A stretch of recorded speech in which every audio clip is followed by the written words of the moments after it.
pidana pembunuhan atau penganiayaan yang mengakibatkan meninggalnya seseorang pada tanggal 4 Januari 2023 sekitar pukul setengah 2 siang. Jadi sebagaimana kita ketahui pada tanggal 4 Januari sekitar pukul setengah 2 siang 13.30, lokasi ada di samping kantor Kementerian Agama Kabupaten Karawang. Telah terjadi penganiayaan mengakibatkan meninggal dunianya seorang korban atas nama Bapak Yana Suryana, yang umur 36 tahun, dan yang bersangkutan itu pekerjaannya sebagai pedagang, di mana ada satu pelaku yang akhirnya berhasil kami amankan, yaitu dengan inisial AR alias GG, ya, umur sekitar 23 tahun dan merupakan penduduk atau warga dari daerah Sumatera. Yang bersangkutan ini adalah seorang pedagang kerupuk jalanan, ya. Jadi permasalahan utamanya adalah karena ini adalah bicara masalah sakit hati, di mana pelaku ditegur oleh korban karena supaya tidak bisa berjualan di lokasi tersebut, di TKP. Jadi akhirnya terjadi sebuah percekcokan dan sakit hati, adanya ucapan dari korban yang akhirnya mengakibatkan adanya dendam dan sakit hati.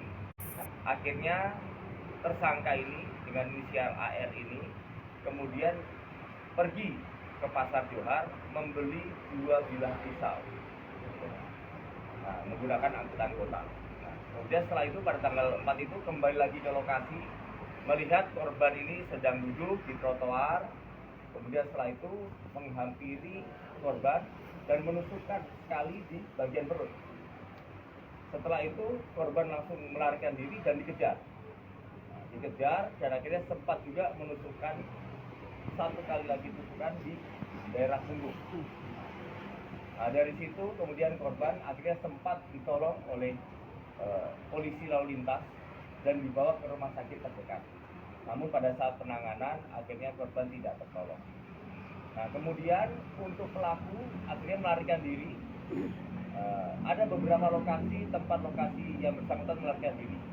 Selama kurang lebih 6 hari pelariannya itu sempat ke Bekasi, ke lokasi koordinator penjual kerupuknya itu. Kemudian habis itu sempat juga berupaya untuk melarikan diri ke arah Pelabuhan Merak karena tujuannya mau pulang kampung. Sempat di situ ada beberapa kali dicoba untuk melarikan diri melalui pelabuhan, karena pertamanya pakai bus gitu ya, tapi ternyata di situ takut ada polisi sehingga balik lagi ke Bekasi.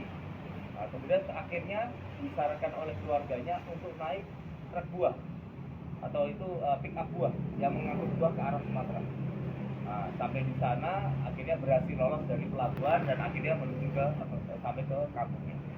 Tim dari Satreskrim, dari unit Resmob akhirnya berhasil mengidentifikasi, selanjutnya melakukan penyelidikan, dibantu dengan adanya beberapa rekaman CCTV di jalan, sehingga akhirnya kami bisa melakukan dan menemukan pelaku sampai ke kampungnya, yaitu di daerah Sumatera Selatan. Jadi pada tanggal 10 Januari akhirnya yang bersangkutan dapat kami tangkap dan kami